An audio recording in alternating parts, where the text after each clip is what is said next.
మన మధ్యలో ఏహెచ్కేల్ బ్రదర్ ఉన్నాడు. దేవుని చేత పిలువబడి దేవుని చేత వాడబడుతూ మనతో పాటు కలిసి ప్రభువులో కొనసాగుతూ ఉన్నాం. ఆనాడు బైబిల్లో రాయబడిన వాగ్దానం ఏంటంటే ఒంటరిగా పరిచర్య లేదండి. ఒంటరిగా పరిచర్య లేదు. ఎప్పుడు అయినా ఇద్దరు కలిసే వెళ్ళాలి, ఇద్దరు కలిసే ప్రార్థన చేయాలి. ఏక మనస్సు అనే బైబిల్లో ఒక అద్భుతమైన మాట ఉంది. అట్లా ఒక ఇద్దరు మనుషులు కలిసి పరిచర్య చేయలేనప్పుడు వాళ్ళ ద్వారా పరిచర్య జరగదు. వాస్తవంగా దేవుని వాక్యానుసారంగా కూడా వాళ్ళు అనుకుంటారు ఏదో ప్రయాసపడి మేము ఏదో చేస్తాం అనుకుంటారు, కానీ అది జరగదు. కానీ దేవుని వాక్యంలో చాలా మంది ఆ మర్మాన్ని మర్చిపోయి వాళ్ళ సిస్టమ్ అంటే పరిచర్యను జరిగిస్తున్నారు. దేవుడైతే నేను ఇక్కడ YMCA స్టార్ట్ చేయక ముందే బ్రదర్ తో దేవుడు మాట్లాడి నాకు కనెక్ట్ చేశాడు. గట్టిగా చెప్పగలను హల్లెలూయా. అయితే ఒక కుటుంబంలో ఉన్న వాళ్ళు ఏక మనసు కలిగి ఉండడమే సాధ్యం కాదు వాస్తవంగా కదా. కానీ ఆ బ్రదర్ ఎక్కడి నుండో వేరే డిస్ట్రిక్ట్ నుంచి నాకు పరిచయం కావడం, దేవుడు తనతో మాట్లాడడం, మా టీంలో తను కూడా దేవుడు మాట్లాడినందుకు మాతో పాటు కలిసి రావడం, కలిసి ఇదంతా దేవుని యొక్క సూచన. హల్లెలూయా. కాబట్టి త్వరగా మనం పక్క హాల్లోకి వెళ్తున్నాం. గట్టిగా చెప్పలు పెడదాం. నేను ఇప్పుడు మీరందరూ పాటలు పాడుతుంటే బయట నేను ప్రార్థన చేస్తా ఉన్నాను. ఎందుకంటే నాకు తెలుసు నా బటన్, నాకు తెలుసు నా విజన్. కాబట్టి అది కంప్లీట్ కావాలంటే దేవుడు ఖచ్చితంగా ఇంకో హాల్ ఇవ్వాలి అని ప్రభు పాదాలు పట్టుకొని మేము ప్రార్థన చేస్తున్నాం.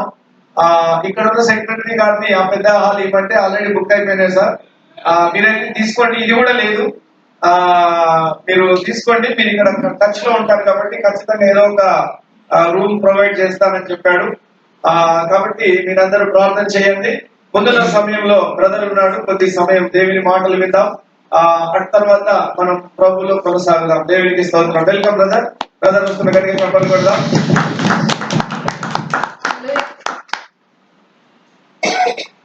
థ్యాంక్ యూ అయ్య గారు.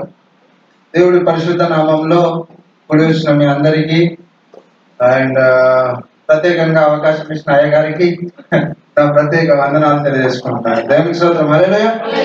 మరి యొక్క పునరుత్థాన దినం రోజు వాస్తవానికి మనము ఇలా సంఘంగా కూడి ప్రభువుని ఆరాధిస్తున్నామంటే మన అందరం ధన్యులం. దేవునికి స్తోత్రం. హల్లెలూయా.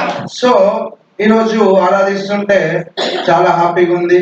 అండ్ మీ అందరితో కలిసి స్పెషల్లీ అండ్ అయ్య గారు అన్నట్టుగా మొదట ఇంట్లో ప్రార్థన చేసుకునే వాళ్ళం 9 మందిని, 9, 10 నాతోటి 9 అట్లా చేసుకునేటువంటి సమయంలో అయ్య గారు అన్నారు స్టార్ట్ ఇన్ YMCA బ్రదర్ అంటే నేను కూడా ఎట్లనో ఏముంటుందని అని చెప్పేసి అనుకున్నాం. But we take bold step by faith. దేవునికి స్తోత్రం. హల్లెలూయా.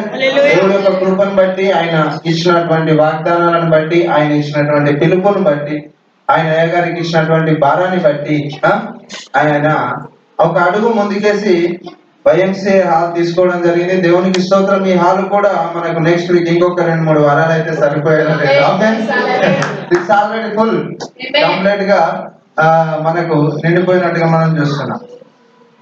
అయితే మనము వాక్యంలోనికి వెళ్దాం. వాక్యంలోనికి వెళ్ళే ముందు చిన్న ప్రేయర్ తో మనం లేఖనాలు ధ్యానిద్దాం. అందరం కళ్ళు మూసుకున్నట్టయితే ప్రార్థిద్దాం.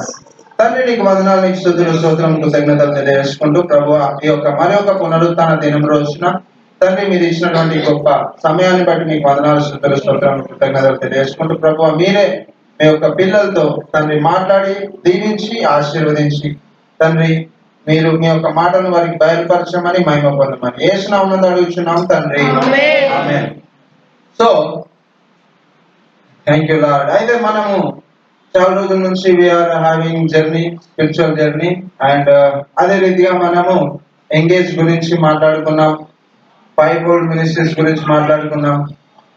బ్రదర్ నెహెమియా గారికి నాకు ఉన్నటువంటి అదేంటో అండర్స్టాండింగ్ ఏంటో కానీ ఎప్పుడైతే నేను ధర్మశాస్త్రం గురించి చెప్పిన్నానో brother says yes brother that's correct, it's perfect.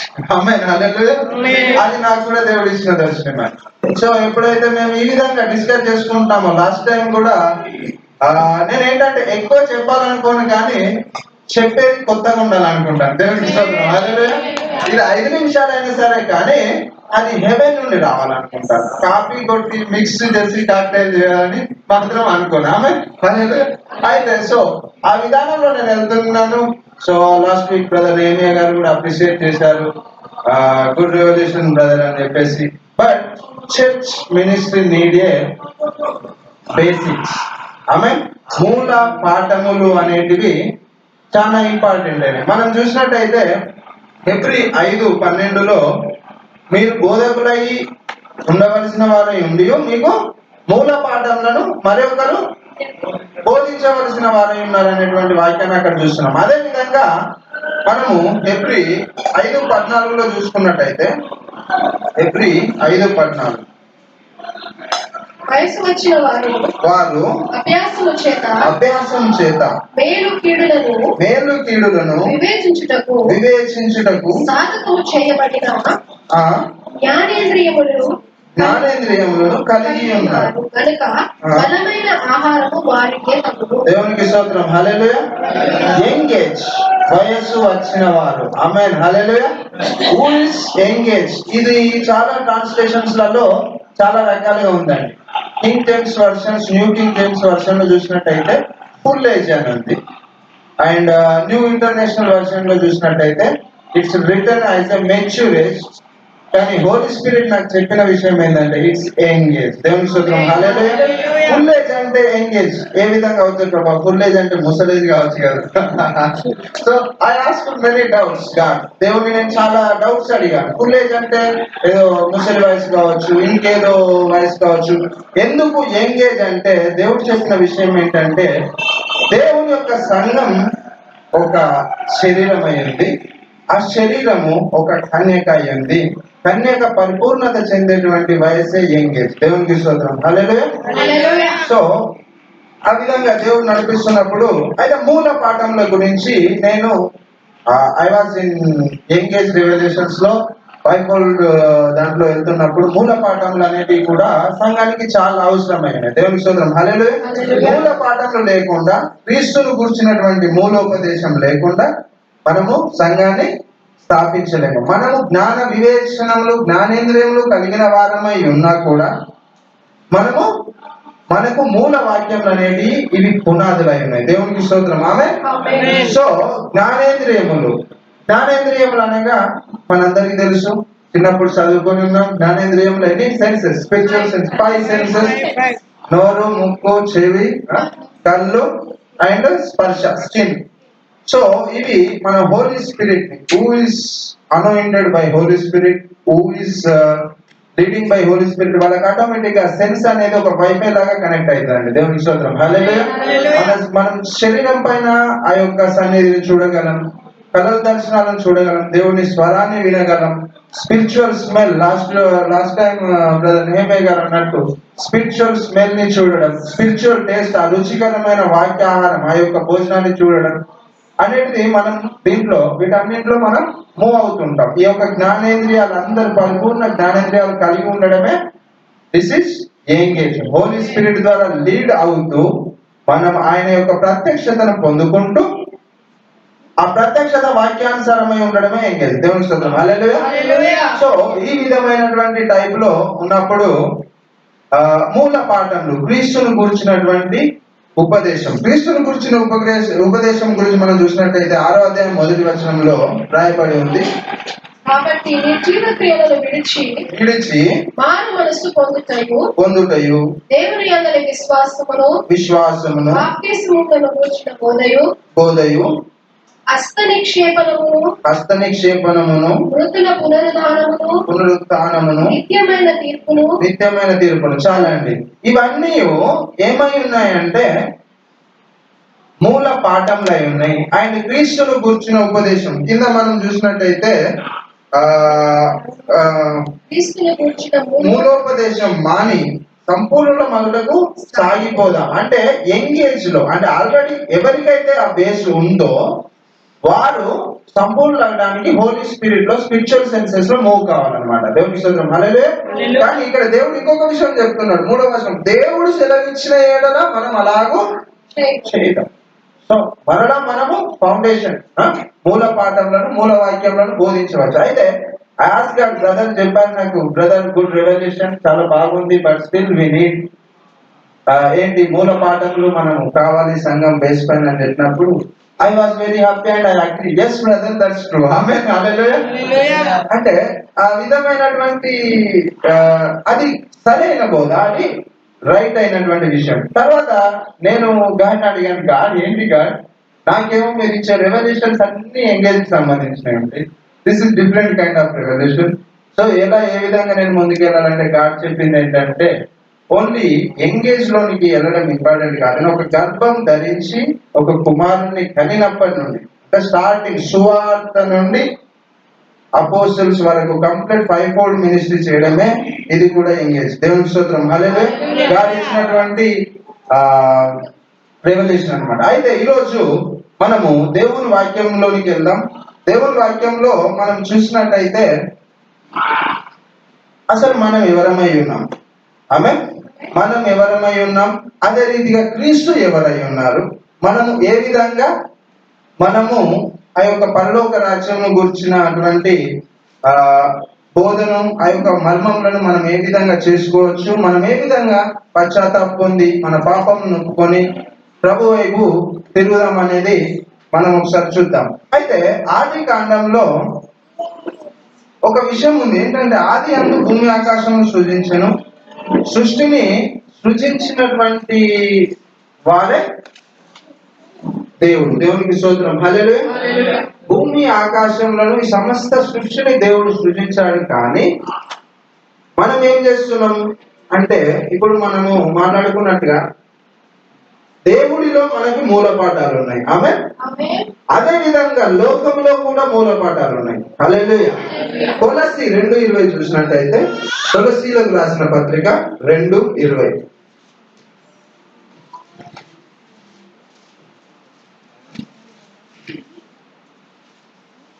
మీరు క్రీస్తుతో కూడా లోకము యొక్క మూల పాఠముల విషయమై వృత్తి పొందిన వారైతే చాలండి. థ్యాంక్ యూ, దేవునికి స్తోత్రం, హల్లెలూయా. లోకము యొక్క మూల పాఠములు, ఆమేన్. సో మనకు బైబిల్ ప్రకారంగా దేవుడి ప్రకారంగా ఏవైతే మనకు మృతుల పునరుత్థానము, బాప్తిస్మము, మారు మనసు అనేటువంటి ఈ మూల పాఠములు ఉన్నాయో, ఈ లోకానుసారమైనటువంటి మూల పాఠములు కూడా మనకు లోకంలో ఉన్నాయి. హల్లెలూయా. సో మనకు కూడా చాలా మంది Hindu backgrounds and Catholic background నుంచి వచ్చిన వాళ్ళే కాబట్టి మనందరికి చాలా విషయాలు తెలుసు. లోకంలో ఉండేటువంటి మూల పాఠములు ఏంటంటే దేవుడు ఏం చేశాడని చెప్తుందంటే ఆది కాండం 1వ అధ్యాయం, దేవుడు ఆది యందు ఆయన భూమి ఆకాశములను సృజించెను. ఆయన సృష్టి మొత్తాన్ని ఆయన సృజించినట్టుగా ఉంది. అదే రీతిగా ఆయన నేల మంటితో నరుని నిర్మించెను అని మనకు ఆది కాండంలో తెలియబడుతుంది. అయితే ఈ లోక సంబంధమైనటువంటి మూల పాఠములు మనకి ఏం నేర్పిస్తున్నాయంటే స్పష్టం సృష్టిని పూజించడం, సూర్య నమస్కారాలు, చంద్ర నమస్కారాలు, బండల్ని, రాళ్ళని, ఈ విధమైనటువంటి సృష్టికర్తను వదిలేసి ఏం చేస్తున్నామంటే మనం సృష్టిని పూజించేటువంటి పాఠములు మనలో కలిగి ఉన్నాం. దేవునికి స్తోత్రం, హల్లెలూయా. అంటే not now, before past days లో మనందరికీ ఆ అనుభవం ఉండి ఉంటుంది. ఎంతమందికి అనుభవం ఉందండి? ఒకసారి సృష్టిని పూజించిన అనుభవం లేదా? No experience? అందరు బైబిల్ క్రిస్టియన్స్. దేవునికి స్తోత్రం, హల్లెలూయా. సో సృష్టి చాలా మంది తల్లిదండ్రులు దైవం అని, ఆమె తల్లిదండ్రులను గౌరవించాలి. ఎస్, తల్లిదండ్రుల్ని గౌరవించాలని వాక్యం చెప్తుంది. తల్లిదండ్రుల్ని సన్మానించమని వాక్యం చెప్తుంది. తల్లిదండ్రుల్ని దూషించకూడదని వాక్యం చెప్తుంది. కానీ ఈ లోకం మనకి ఏం చెప్పిందంటే కొంచెం ఇంకెక్కువ చేసేసి తల్లిదండ్రులే దేవుళ్ళు అని చెప్పింది. దేవుని స్తోత్రం, hallelujah. We have to respect them, we have to love them, but వాళ్ళు మాత్రం దేవుళ్ళు కాదు. ఆమె. సో గురు బ్రహ్మ, గురు విష్ణు, గురుదేవ, మహేశ్వర, ఎంతమందికి తెలుసు అండి? అందరూ ఈ లోకం యొక్క మూల పాఠం ఏం చేసిందంటే డెవిల్ ఈ లోకం యొక్క మూల పాఠంలో మనం కంప్లీట్ గా మన మనోనేత్రంలో మూసేసి డిఫరెంట్ ట్రాక్ లోకి నడిపేసింది. దేవుని స్తోత్రం, హల్లెలూయా. బట్ దేవునికి స్తోత్రం, ఇంతమంది చదువుకున్న వాళ్ళు, జ్ఞానవంతులు, ధనమున్న వాళ్ళు, టాలెంట్ ఉన్న వాళ్ళు, అందం ఉన్న వాళ్ళు, ఎవరు తెలుసుకున్నటువంటి ప్రభువుని మనకు తనకు తానుగా ప్రేమించి తనకు తానుగా బయలుపరుచుకొని ఈ రోజు ఈ యొక్క పునరుత్థాన దినమున ఆరాధించడానికి ఆయన కృప చూపించినాడు. గట్టి అందరూ మీకు మీరు ఒకసారి చెప్పండి పెట్టు. హల్లెలూయా. సో ఈ యొక్క మూల పాఠం నుంచి మనము వేరైపోయి ఏం చేయాలంటే దేవుని యొక్క మూల పాఠంలోనికి వచ్చేసి ఉన్నాం. చాలా మంది ఆల్రెడీ బేస్ లో ఉన్నారు, బట్ స్టిల్ దేవునికి స్తోత్రం. దేవునికి ఇచ్చినటువంటి మాటలను బట్టి మనం కొన్ని విషయాలు నేర్చుకున్నాం. అయితే ఆదికాండం 1లో దేవుడు సృష్టిని సృజించినాడు. సృష్టిని సృజించిన తర్వాత ఆదాము ఏం చేసినాడంటే ఆజ్ఞ అతిక్రమించి పాపం చేసినాడు. అందరికీ తెలుసు కదండి. ఆదాము ఏం చేసినాడు? ఆజ్ఞ అతిక్రమించి పాపం చేసినాడు. ఆదికాండం 3:1-10 చూసుకున్నట్టయితే అక్కడ ఏముంటదంటే ఆదాము పాపం చేసి హవ్వ సర్పం చేత మోసగించబడి సర్పం యొక్క కుయుక్తికి లోనై ఆ యొక్క తినకూడదని దేవుడు ఆజ్ఞాపించిన ఆజ్ఞను దాటి ఆ ఫలంను తినడం ద్వారా మనిషికి మరణం సంభవించిందని వాక్యం చెప్తుంది. దేవుని స్తోత్రం. హల్లెలూయా. సో మనిషి చాలా మంది మరి మరణం అయితే ఆదాం ఎందుకు మరణం అవ్వలేదు, ఆదాం ఎందుకు చనిపోలేదు అనేటువంటి విషయాలను చాలా మంది హేతువాదులు ప్రశ్నిస్తూ ఉంటారు. దేవుడు ఇచ్చినటువంటి బైబిల్ గ్రంథం ఏం చెప్తుందంటే మనిషికి ఒక మరణం లేదు కానీ 2 మరణాలు ఉన్నట్టుగా బైబిల్ గ్రంథం చెప్తుంది. దేవుని స్తోత్రం. హల్లెలూయా. చూసినట్టయితే మనం ప్రకటన గ్రంథం 21:8 చూసినట్టయితే ప్రకటన గ్రంథం 21:8 పిరికివారును అవిశ్వాసులను నరహంతకులను వ్యభిచారులను మాంత్రికులను విగ్రహారాధకులను అబద్ధికులందరూ అగ్ని గంధకములతో మండు గుండములో పాలు పొందుదురు. ఇది రెండవ మరణం. దేవునికి స్తోత్రం. హల్లెలూయా. 2 రకాల మరణాలు మనకు బైబిల్లో ఉన్నాయండి. మొదటి మరణమేమో మనం శరీరానుసారంగా చనిపోయింది అయితే రెండవ మరణమేమో ఆత్మానుసారంగా చనిపోయేటువంటిది. ఆత్మానుసారంగా మన ఆత్మ అగ్నిగుండంలో వేయబడేది రెండవ మరణం. దేవుని స్తోత్రం. హల్లెలూయా. సో ఆదాము హవ్వ పాపం చేసినప్పుడు ఏమైందంటే వాళ్ళు తినకూడదని దేవుడు ఆజ్ఞాపించినటువంటి ఫలం తిన్నప్పుడు వాళ్ళు ఆత్మీయంగా మరణించినారు. వాళ్ళు ఆత్మీయంగా మరణించడం ద్వారా వాళ్ళ కన్నులు తెరవబడి శరీరానుసారమైనటువంటి కన్నులు తెరవబడి ఏమైందంటే వాళ్ళు దిగంబరులుగా ఉన్నారని గ్రహించగలిగినారు. దేవునికి స్తోత్రం. హల్లెలూయా.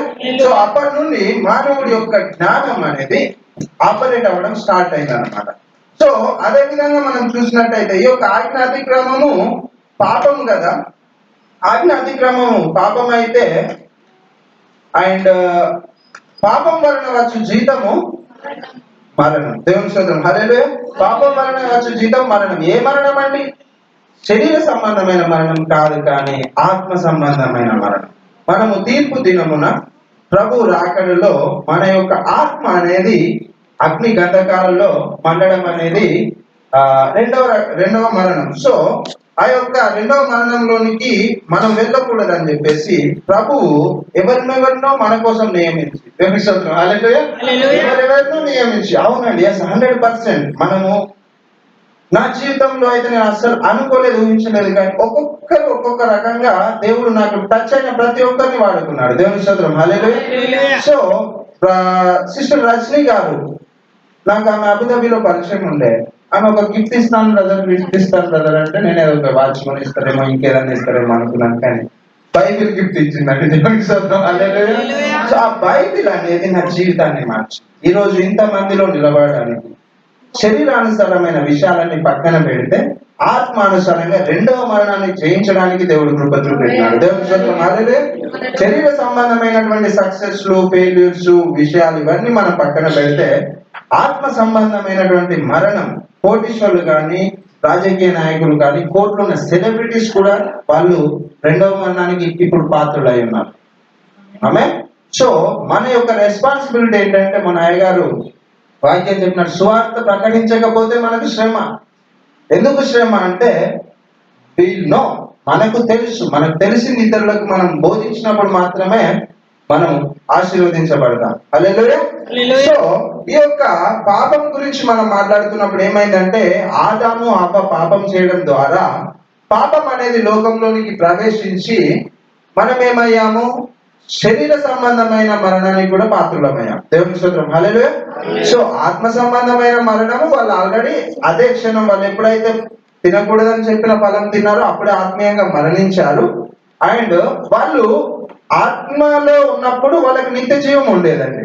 అప్పటికి శరీరానుసారమైన మరణము ఆరంభం కాలేదు. కానీ వాళ్ళు ఎప్పుడైతే ఆ తినకూడని వద్దని దేవుడు ఆజ్ఞాపించినటువంటి ఫలం తిన్నారో అప్పుడు వాళ్ళు ఆత్మలో మరణించినారు. ఆత్మలో కాకుండా శరీరానుసారమైన మరణం కూడా అప్పటి నుండి ఆరంభమైంది. దేవుని స్తోత్రం. హల్లెలూయా. సో మనము కూడా ఆ యొక్క ఆదాము యొక్క కుమారులం కుమార్తెలమై ఉన్నామని వాక్యం సెలవిస్తుంది. దేవుని స్తోత్రం. హల్లెలూయా. సో ఈ యొక్క లేఖనాలు మనం చూసుకున్నట్టయితే ఇక్కడ ఆ రోమపత్రిక 1:23 రోమపత్రిక 3:23 చూద్దాం. ఏ భేదమును లేదు, అందరూ పాపం చేసి పొందలేకపోతున్నారు. దేవుని స్తోత్రం. హల్లెలూయా. సో మనం ఎవ్వరం కూడా నేను పరిశుద్ధుడను, నేను నీతిమంతుడను, నేను జ్ఞానం కలిగిన నీతిమంతుడను, పరిశుద్ధుడనని మనకు మనం చెప్పుకోవడం కాకుండా ఎవ్వరు లేరటండి. పాపం చేయనటువంటి వారు ఎవరు లేరట. జన్మనే పాపం అని చెప్తున్నారు. దేవుని స్తోత్రం. హల్లెలూయా. వాక్యంలో ఏమని చెప్తుందంటే జన్మ పాపం గురించి కూడా కీర్తనకారుడు దావీదు మనకు కీర్తనలో మనకు బయలుపరిచి ఉన్నాడు. జన్మించడం, మనం నా పాపంలో నేను జన్మించి తినే. దేవుని స్తోత్రం. హల్లెలూయా. మనకు జన్మ పాపం, ఈ యొక్క కర్మ పాపం అనేవి ఇటువంటివి కూడా మనకు లేఖనాల్లో అన్నింటికి ఆధారాలు ఉన్నాయి. దేవునికి స్తోత్రం. హల్లెలూయా. సో అయితే పాపం ఏం చేస్తుందట అంటే పాపము మనల్ని పట్టుకుంటదట అండి. దేవునికి స్తోత్రం. హల్లెలూయా. ఆదాము ఏ విధంగా పాపం ఆదామును పట్టుకున్నదో అదే రీతిగా పాపము మనల్ని పట్టుకొని ఏం చేస్తుంది అంటే మనల్ని రూల్ చేస్తుంది. ఆమేన్. సో ఎంతమంది గుర్తుందో లేదో, when we are talking about curses ఏ విధంగా పనిచేస్తాయి ఏంటి అని చెప్పినప్పుడు ఆ పాపం నుండే ఆ యొక్క కర్స్టైజ్ అనేది మనకు పనిచేస్తున్నట్టుగా మనం చూస్తున్నాం. సో చూద్దాం. సంఖ్యాకాండం 32:23. సంఖ్యాకాండం 32:23.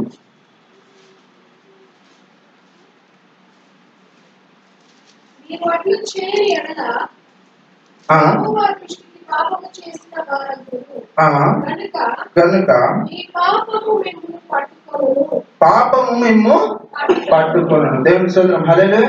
ఎప్పుడైతే మనం పాపం చేస్తుంటామో ఆ యొక్క పాపం అనేది మనల్ని ఏం చేస్తుందంట, పట్టుకుంటది. ఆ పాపం పట్టుకొని ఏం చేస్తుందంటే యోహాను సువార్త 8:34 పాపము మనల్ని ఏలుతుంది. మనము ఏమవుతాం, పాపమునకు దాసుడం అవుతాం. పాపములకు మనం దాసుడం అయినప్పుడు దేవుడికి ఆటోమేటిక్ గా దూరం అయిపోతాం. సో ఆదాము కూడా ఏం చేసినాడంటే ఆదాము చేసినటువంటి పాపములన్నింటినీ పాపము ఆ యొక్క ఆజ్ఞ అతిక్రమం వల్ల హవ్వ ప్రేరేపించడం ద్వారా ఆదాము చేసినటువంటి పాపం ద్వారా మరణం అనేది ఈ లోకంలో సంభవించింది. సో ఈ యొక్క మరణాన్ని, ఈ యొక్క పాపము పరమైనటువంటి జీవితాన్ని మానవులందరూ మరణించడాన్ని చూస్తూ ఊరుకోలేకుండా దేవుడు తన అద్వితీయ కుమారుడైనటువంటి యేసుక్రీస్తు ప్రభువును ఈ లోకానికి పంపించినాడు. దేవుని స్తోత్రం. అందరం ఒకసారి గట్టిగా చెప్పండి కూడా.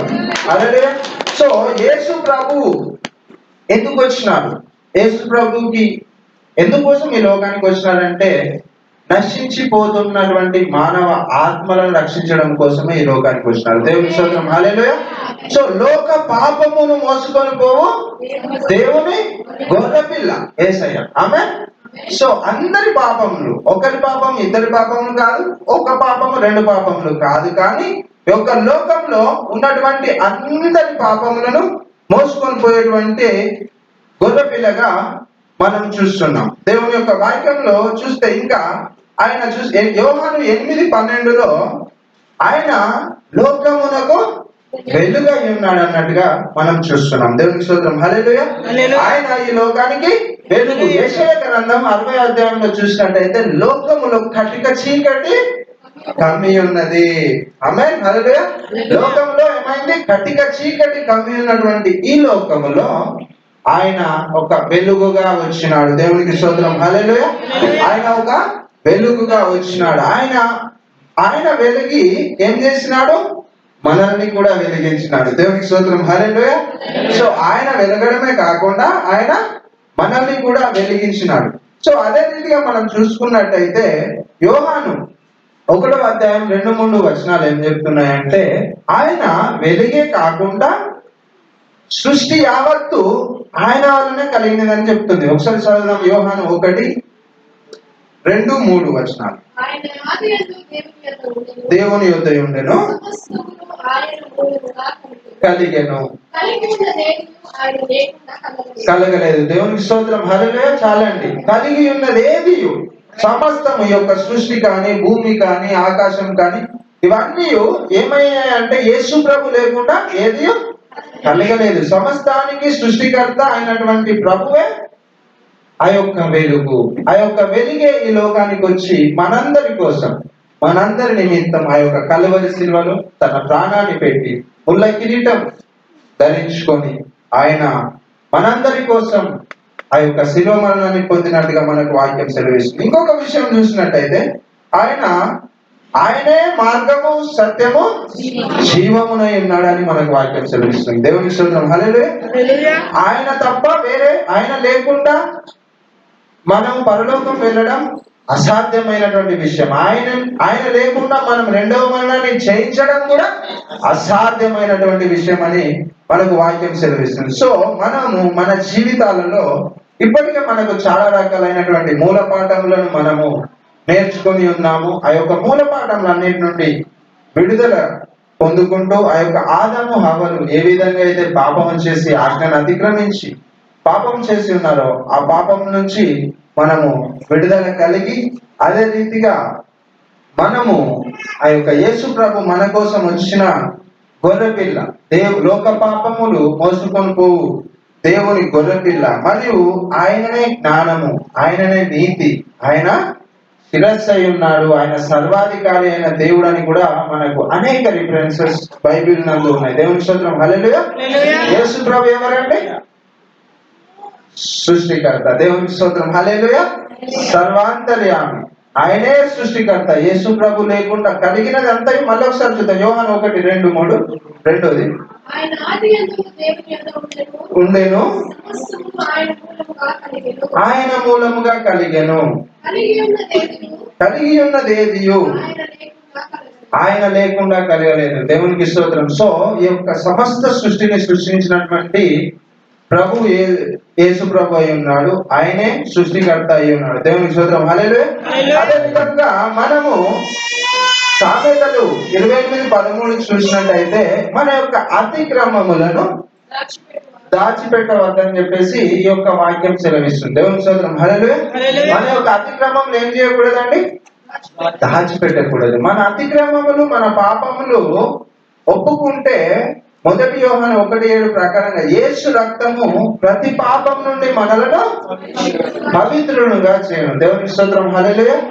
పాపమును ఒప్పుకోవడానికి టెన్షన్ పడద్దండి. అబ్బో నేను పాపినా, నేనే పాపం చేయుచున్నాను, ఇలాంటి టెన్షన్ మనం పడకూడదు. కానీ పాపమును మనం ఏం చేయాలంటే ప్రభు యొక్క సన్నిధిలో పాపమును ఒప్పుకోవాలి. దేవుని స్తోత్రం. హల్లెలూయా.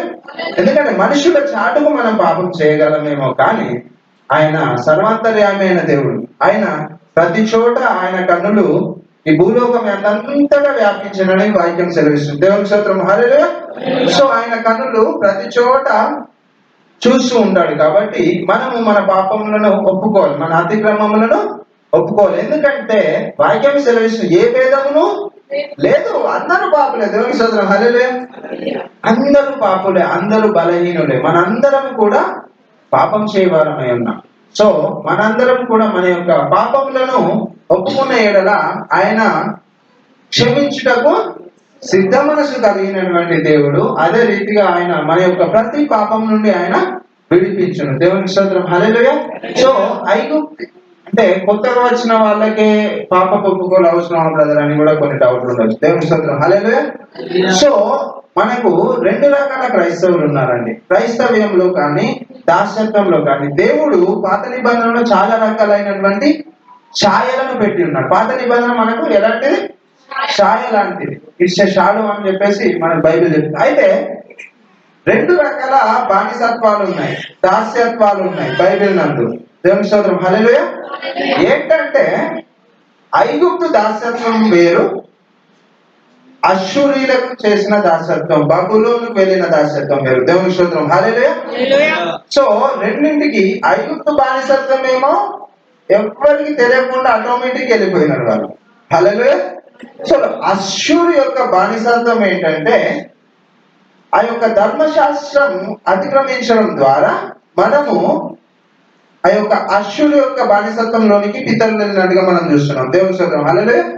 అదే రీతిగా తెలియకుండా ఇంతకుముందు మనం ఉన్న బానిసత్వం వేరైతే, మనం ఎప్పుడైతే ప్రభు పాదాల యుద్ధకు వచ్చి ప్రభువుని నమ్ముకున్న తర్వాత మరలా మనము ఆయన ధర్మశాస్త్రమును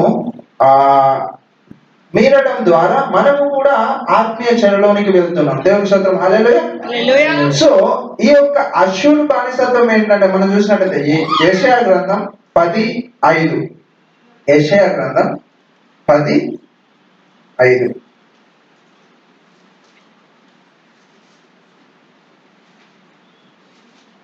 అశ్షూరీయులకు శ్రమ, అశ్షూరు వారు నా కోపములకు సాధనమైన దండము, సాధనమైన దండము. నా దుఃఖకర నా ఉగ్రత వారి చేతిలో ఉన్నది. దేవునికి స్తోత్రం. హల్లెలూయా. ఈ అశ్షూరీయులు ఎవరంటే దేవుడి యొక్క దుడ్డు కర్ర అయి ఉన్నారట. దేవునికి స్తోత్రం. హల్లెలూయా. ఈ యొక్క అశ్షూరీయుల యొక్క దాస్యత్వం వేరు, ఐగుప్తు యొక్క దాస్యత్వం వేరు. ఐగుప్తు యొక్క దాస్యత్వం ఏమో మనకు తెలియని టైంలో వాళ్ళకు తెలియకుండా వెళ్ళినటువంటి దాస్యత్వం ఏమో అశ్షూరు యొక్క ఐగుప్తు యొక్క దాస్యత్వం అయితే వాళ్ళకు దేవుడు ధర్మశాస్త్రం ఇచ్చిన తర్వాత కూడా తప్పిపోవడం ద్వారా వచ్చినటువంటి దాస్యత్వమే ఈ యొక్క అశ్షూరు దాస్యత్వం అండ్ బబులోను దాస్యత్వం. దేవుని స్తోత్రం. హల్లెలూయా. సో ఈ యొక్క బబులోను దాస్యత్వం, అశ్షూరు దాస్యత్వం, ఈ యొక్క మనందరం కూడా సార్వత్రిక సంఘంలో ప్రస్తుతం ఉన్న పరిస్థితిలో ఈ యొక్క చర్యను అనుభవిస్తున్నాం. దేవుని స్తోత్రం. Hallelujah. So no one is perfect yet, the perfect is coming. దేవునికి స్తోత్రం. హల్లెలూయా. చాలా మంది చెప్తారు I'm perfect, I'm perfect, I'm perfect అని, కానీ no one is perfect. Perfect అనేది 100% it's coming. The new wine is coming. దేవునికి స్తోత్రం. హల్లెలూయా. సో ఇది ఎప్పుడు వస్తుందట అంటే, ఎప్పుడు మనము దీన్ని చేయించగలుగుతామట అంటే, ఈ యొక్క కార్డు మన నుండి ఎప్పుడు విరగొట్టబడతాయంటే యెషయా గ్రంథం ఇక్కడనే మనం చూసినట్టయితే యెషయా 10:27 చూద్దామండి. 10:27. ఆ దినమున నీ భుజము మీద నుండి అతని బరువు తీసివేయబడును, నీ మెడ మీద నుండి అతని కాడి కొట్టివేయబడును, నీ బలిసినందున నీవు బలిసినందున ఆ కాడి విరగొట్టబడును. దేవునికి స్తోత్రం. హల్లెలూయా. చెప్పండి. హల్లెలూయా.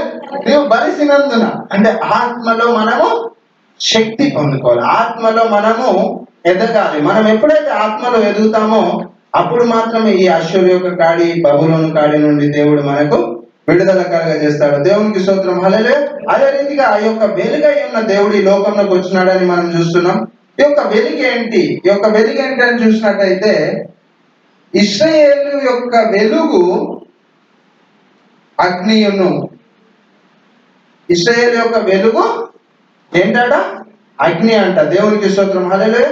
ఆగ్నేయ దేవుడి వాక్యం. మనం ఈ యొక్క వాక్యం ద్వారా వెలిగించబడి ఈ లోకంలో వెలగడానికి దేవుడు మనల్ని ఇక్కడ ఉంచి ఉన్నాడు. కాబట్టి మన యొక్క పాపములు, మన యొక్క అతిక్రమములు, మనం అశ్షూరు బానిసత్వంలో ఉన్నా సరే, ఐగుప్తు బానిసత్వంలో ఉన్నా సరే, బబులోను బానిసత్వంలో ఉన్నా సరే, ఏ బానిసత్వంలో ఉన్నా కానీ పాపానికి విరుగుడు పశ్చాత్తాపం. దేవునికి స్తోత్రం. హల్లెలూయా. మన ప్రభు దగ్గరికి వచ్చి మనము ఒప్పుకొని క్షమించమని మనం ఆయన అడిగినప్పుడు ఆయన క్షమించడానికి సిద్ధ మనసు కలిగినటువంటి దేవుడు. ఆయన మన పాపముల నుండి మనల్ని పవిత్రపరచు దేవుడై ఉన్నాడు. దేవునికి స్తోత్రం. హల్లెలూయా. అందరము ఈ యొక్క కన్ఫెషన్ మనకు బ్రదర్ నెహెమియా గారు కన్ఫెషన్ చేస్తాడు. దేవుడు ఇచ్చినటువంటి సమయాన్ని బట్టి దేవునికి స్తోత్రం తెలియజేసుకుంటూ దేవుడు మిమ్మల్ని దీవించును గాక. Amen. Thank you Jesus, thank you Jesus, thank you Jesus. మనసెరిగిన యేసయ్యా మదిలోన జతగా నిలిచావు. మనసెరిగిన యేసయ్యా మదిలోన జతగా నిలిచావు. హృదయాన నీ ఆజ్ఞలు రాసి నీ పత్రికలుగా మార్చావు. హృదయాన నీ ఆజ్ఞలు రాసి నీ పత్రికలుగా మార్చావు. మనసెరిగిన యేసయ్యా మదిలోన జతగా నిలిచావు. హల్లెలూయా, హల్లెలూయా. ఒకసారి మీ అందరూ నోళ్ళు తెరిచి నేను చెప్పిన మాటలు చెప్పండి. అటు తర్వాత ముందుకు మనం కొనసాగుదాం. ఇక్కడ చాలా మంది రక్షించబడ్డ వాళ్ళు ఉన్నారు, బాప్టిజం తీసుకున్న వాళ్ళు ఉన్నారు, అభిషేకం తీసుకున్న వాళ్ళు కూడా ఉన్నారు. కాబట్టి దేవుని యొక్క సన్నిధిలో ఎప్పటికప్పుడు మనం ఒప్పుకుంటూ ఉండాలి. ఎందుకంటే ఒక్కరు కూడా నీతిమంతులు లేరని బైబిల్ చెప్తా ఉంది. మనం ఎవ్వరం కూడా ఎన్నిసార్లు దేవుని సన్నిధిలో ఒప్పుకుంటే అంత దీవెన మనం పొందుకోగలుగుతాం. హల్లెలూయా. కాబట్టి మనము ఈ రోజు నేను చెప్పినట్టుగా అందరము కళ్ళు మూసుకుందాము. కళ్ళు మూసుకొని నేను చెప్పినట్టు చెప్పండి. యేసయ్యా నన్ను క్షమించండి, క్షమించండి. తెలిసి తెలియక నేను చేసిన చిన్న పెద్ద ప్రతి పొరపాటు పాపమును క్షమించు. యేసయ్యా నా పాపముల కొరకు నువ్వు మృతి పొందావు, పాతి పెట్టబడ్డావు. మూడవ దినం లేఖనముల ప్రకారం తిరిగి లేచావు. నేను నమ్ముతున్నాను. యేసయ్యా నీవే మార్గం సత్యం జీవమై ఉన్నావు. యేసు నామములో ప్రార్థన చేస్తున్నాను తండ్రి. ఆమేన్. గట్టిగా చెప్పండి పెడదాం.